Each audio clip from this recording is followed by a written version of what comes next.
What's good, everybody? It's your boy 005 Dynasty. I'm back with another video.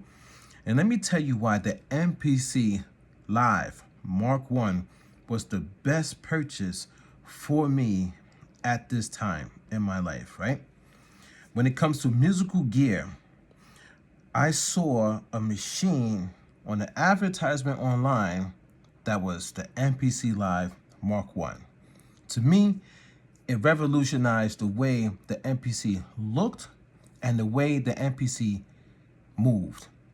How you could touch this screen, similar to like a screen that would be in a grocery store. Somebody's behind the counter and they're handling a transaction. Like, the iPhone screen. You could move sound around on a screen. I wasn't thinking about the sound quality of the device because at that time I didn't know about the sound quality of these devices. I'm just going off of I want to make music. But in turn, buying it and then working with it throughout the years and hearing other people speak about gear and what they like and dislike and seeing examples of records that I was a part of creating back in the days, going to big musical studios, and then seeing this new live stream or this digital era, this streaming era, and how the sound is, it got me to understanding that was one of the best purchases I ever made, because it does come with a flat sound. It comes with a flat sound. Does it come with a sound that has that, if you get what I'm saying? It doesn't. It's more of like that digital clean sound. It gets you started with a clean starting point. It doesn't have its own tonal characteristics, if you get what I'm saying. Maybe a little bit on the analog ins and outs, maybe a little bit, but you get what I'm saying. It's not like those gears, it's not like the pieces of gear back in the days, right? That you really understood, oh, I know that was made on this. Or I know this song was mixed on this console because of the type of the warmth and color that it gives the sound. Or I know this was mixed on this console because this one is even warmer than that one. You could tell back in the days. You could tell what people were using. You know what I'm saying, especially if you was in the game, if you understood the game. But being a new consumer, a part of the Akai line and getting the MPC Live Mark 1. I was buying it off of the hype of their nostalgia, the people who was on the underground DVD scenes making beats, and it sounded crazy. Me going to the studio and watching people make beats with these machines. And me, when I became a musical producer, it was on a computer. It was Fruity Loops, which then turned into FL Studio. So me purchasing this piece of gear and then finding out the sound limitations of it, like the quality of the sound to give you your own tonal characteristics, was great, because I started at the beginning. This is like one of the first ones that started with this whole screen and all that stuff, and touch screen and really digital, a little bit of analog. I didn't waste money. I'm not buying something that's really expensive now, because now the company and the brand has grown so big and they have so many people marketing and advertisement and so many people who are thirsty for money. So they'll do anything to be a part of the company. They'll do anything. I'm talking about anything to be a part of the company, that they could launch a machine, say it's revolutionary, the best thing that they ever did. All the content creators say it. Meanwhile, the price is up there and you're paying for the same thing that I got in my MPC Live Mark 1, pretty much. All the glitz and the glamour that's on top of this sound, on top of this device, we can still do the same thing. So I skipped all that.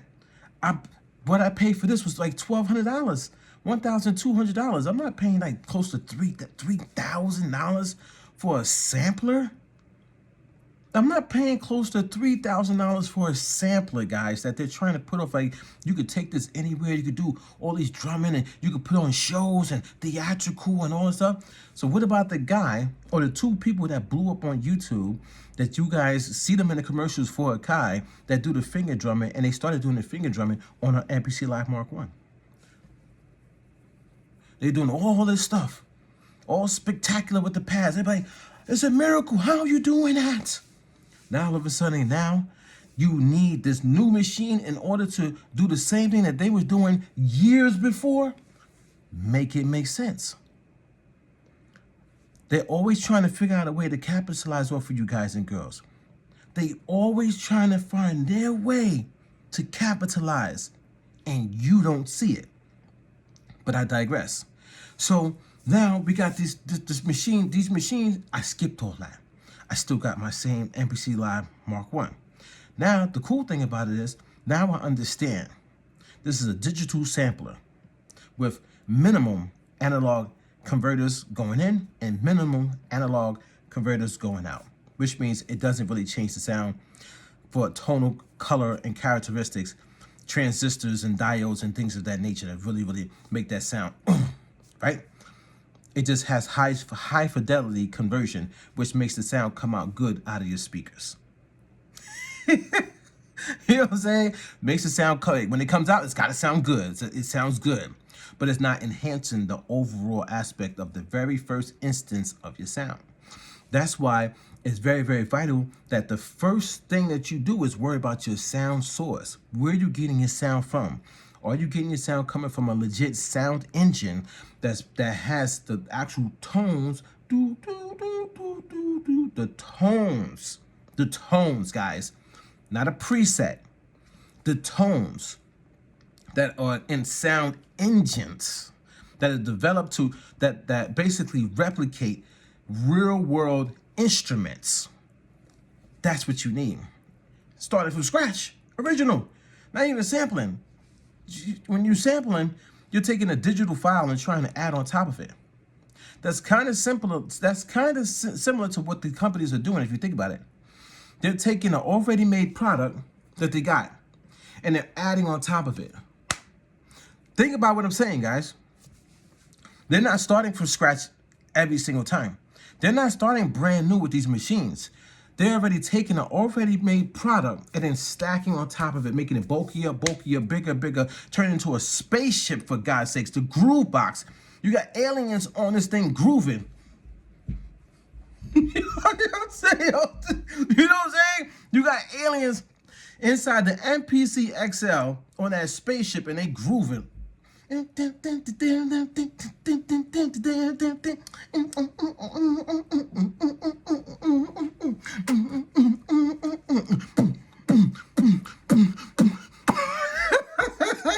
like, go, more money, go. They just count money. We got them, God. We got them. They buying it again. They buying it again. Think about the sound. When you start with a fresh, clean slate, and you purge everything, right? Get a keyboard workstation. You start with tones, and you start playing your chords. You know what I'm saying? Your triads, your sus2 chords, your sus4 chords, your inversions. You're playing, Lydian mode. You're playing all these different modes of different and things of that nature. You really playing the keys, pianos, strings, orchestra, and these keyboard workstations. Now, when you go out the back and you want to turn that into an analog signal, it's fresh. It hasn't been baked in the oven yet. So when it goes out, and then when you add, if you want to add more color to it, you can, or you could go straight into your MPC, or you go straight into any sampler, digital sampler, or computer, anything like that. Or if you want to add color before it gets locked into that sound, it goes out, you send it through preamps, and you send it through saturation and compressors and EQs. And then once it records in, it's a digital signal that is locked. So it's solid. Anything you do after this lock sound, it does add to the sound, but not the original sound. It adds on top of this. So you add a delay. You might want to add a reverb on top of the sound. You might want to add a delay. Boom, on top of the sound. That's what you're doing. You might want to put it in reverse, so now it goes in reverse and it plays this way. You might want to slow it down, so now it plays like slower, but you still got the sound. It's still the same sound. You can't add any more tonal, color, characteristics, any flavor, nothing to the original sound anymore. It's done. Now you're layering over the top of it. Now you take an MPC unit, they put all the core stuff in here. It's done. The way they got their schematics, their blueprints, it's already set. They keep replicating it. All they do is change the firmware and the coding to match whatever they add on top of it. So they add more buttons over here. They got to fix the coding to go over there and add more, data to make sure that that when you hit a button and the MIDI signal goes through, it functions properly. But it's not changing the total. It's not changing the tonal characteristic sound of the MPC. You know what I'm saying? What changes the sound, or what manipulates the sound or enhances the sound is, first off, is the first way before it turns into the lock sound. And that's going in, and that's before it goes into the analog digital conversion.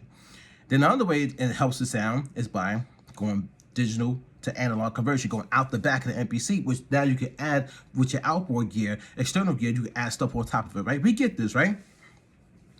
So if you understand all this signal flow and stuff like that, that I know now, that's why I'm glad I made this conscious decision. And this was probably one of the best machines that I ever purchased, because now this machine, knowing its limitations and knowing its benefits, has helped me understand music better than I ever did just working inside of FL Studio, which was Fruity Loops. Because working in Fruity Loops and FL Studio, my mind was literally just focused on sample.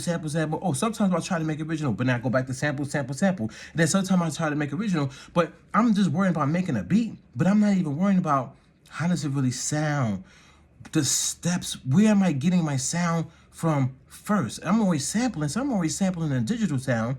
Then once I got that digital sound, I tried to make that digital sound better.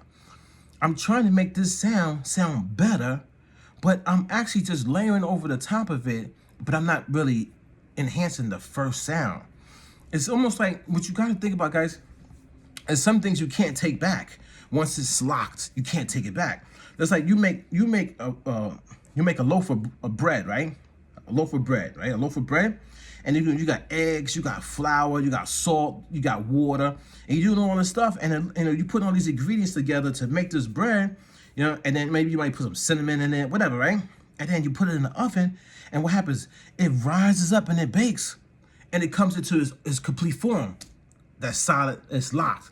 Then you sit it and let it sit, then you let it sit out, and it rises and it cools, and when it cools or whatever, it's done.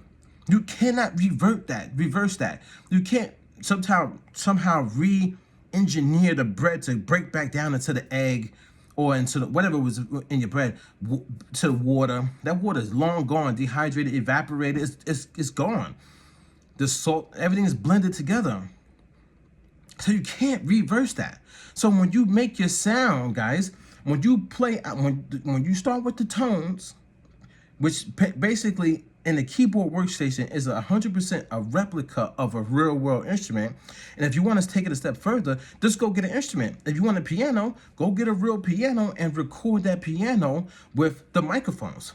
But you're going to remember, if you do it that way, you're going to catch the room ambience inside of that recording. That's why these guys have special rooms that they do this in, so that they don't catch all the noise and frequencies and the RF frequencies, radio frequencies, all that stuff, and the humming and buzzing, all that stuff. You don't catch any of that getting into the audio signal. That's why we pay the money for Roland keyboards and Korg and Casio and all these companies, because the way they capture the sound and they put the tones in here, and then they do the coding to make it so that when we press a key, it's like having the real world instrument, so we don't have to go and buy the pianos and guitars and things of that nature.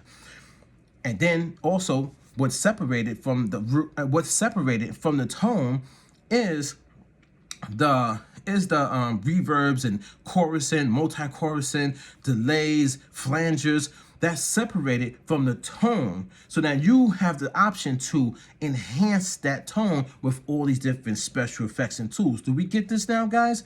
If you understand how to break this stuff down. So basically, guys, when you get this keyboard workstation, you have to realize that you have the power in your hand. Not taking a sample off a record, a sample off the YouTube, not taking a sample that's already live. You have the power in your hand because nothing has been cooked and baked yet. It's not firm, it's not solid yet. So if you use the onboard effects on your keyboard workstation, or if you go out and you use outboard gear before you actually get into the MPC, it's a brilliant way of working, guys. It's a brilliant way of working. And this is how you get that sound to be full, rich, thick. And you know what I'm saying? And once you get that sound, the audio wave to be solid going into the MPC, now you can start working your magic of putting the bass in the middle, panning your piano to the left, to the right, your strings. Now you start working on that stereo field, getting that reverb, get all that stuff going. Then you could go back out the MPC and do something else, whatever, you know what I'm saying? But you gotta understand all this stuff by understanding your intent to want to be better and greater in music production. And that's how I created Ghostwave, which is known as cinematic air hop, which is also known as a sound that float, because my intent wasn't only to just sit here and just do what everybody else does with the MPC. Watch a content creator or YouTuber or multi-platinum or listen to that, or famous person, get a record player, put it in front of them, sample of the record player, and then make a beat. And then I'd be like, oh, wow, that's amazing. And I go do the same thing. I did not do that. I've never done that with my life, guys and girls. Ever try to copy, clone. I get inspired. I love being inspired. I love inspiration. I love information. I love data. I love hearing from people, but I never want to copy and clone. I like to reinvent. I like to subtract all the bad and then reinvent the real, almost sort of saying, but not reinventing the real in the sense of like I'm reinventing music in general, you know what I'm saying? I'm just reinventing a new way of doing something, a new genre to make the music float, ghost way, you know what I'm saying? You get what I'm saying? I hope you guys get what I'm saying. Because sometimes you'll be, yeah. But if I never purchased the MPC Live Mark 1, I would have never gone on this journey. That's the reason why this machine is so valuable to me, because it actually changed my overall perspective of sound, music theory, the logic, the fundamentals, ultimately finding out manipulation, trickery, lies, well, it's a D word I'm trying to get out right now. Deception, just, greed, money, power, respect, fame, clout, or thinking like you're the ish because somebody likes your video and they boost you up in the comment section. Meanwhile, these people are zombies following you, and they're doing the same thing like you. That's the reason why they're doing it. So to be honest with you, if you get 1 million likes on your video and they're all zombies, it don't mean nothing. Because it's not coming from a real perspective. It's not coming from a real person. So starting out with this MPC Live Mark 1 with a flat sound and not having a tonal characteristic change that really changes the color of my sound going into it, actually gave me the option. It gave me the option to start understanding outboard gear and sound and my original sound source better. Now I have so much knowledge by this machine having its flaws. So if you really want to think about it, this is probably the best machine that anybody could ever purchase, because it's the same thing like the MPC 60, the MPC 2000, 2000X, all those old school MPCs, that their imperfections is what made it great. It's the same thing with the MPC Live 1. Its imperfections is what makes it great, and people don't even know it. And the reason why they don't know it, because they're not living a real life, and they're not living an honest life.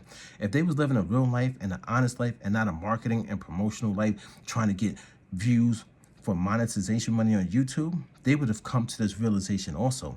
And they would have been able to say this before I did. I'm the first person saying this. The MPC Live 1, its limitations is what actually helps people, believe it or not. And now I'm more of a musical genius than I ever was before, just working on my computer inside of FL Studio Fruity Loops.